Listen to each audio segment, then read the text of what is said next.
Com poden competir, si per exemple, a Mallorca de grans superfícies?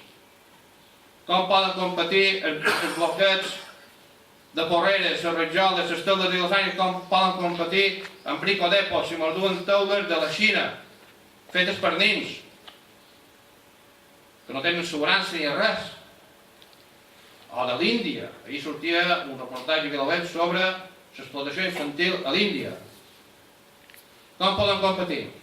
Les rajoles de, ja que sé, les rajoles de Terrassa o de Llumajor, o de Campos.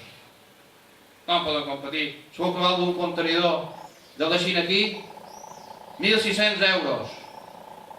Aquest mateix contenidor d'Ula de Mallorca a Eivissa, 1.400. L'altre dia m'explicaven la sobrassada. Si es porten sobrassades, fet insulària mos costa un 12,5%. D'acord? Per això hi ha gent d'aquí, de Porreres, d'aquesta comarca, que si fa una innovació i inventa unes bigues d'imitació de fusta, ha anat a crear una sucursal a Catalunya perquè no va competir en el fet insular i en les d'això per barco. M'enteneu? Aleshores, molta gent se sent orfa, abandonada. Bé, doncs hi ha una possibilitat. Què hem d'enviar a Madrid? 4 herbes molles més, 8 herbes molles més. Mirau. Què hem d'enviar? De Terra Palmer? Una delegada del govern?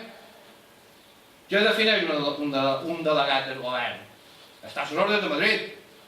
A sus órdenes, ministro, a sus pies, como usted mande.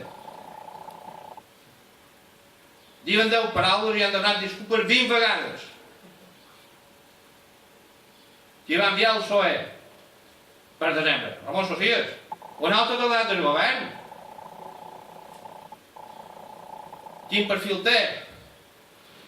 És que han enviat el PSOE. Han enviat jutge. Juan Pedro. Juan Pedro Llanes, el jutge, que avui s'ha fet públic la sentència en què condemnen aquests joves que van protestar a Bunyola. Aquest hem d'enviar.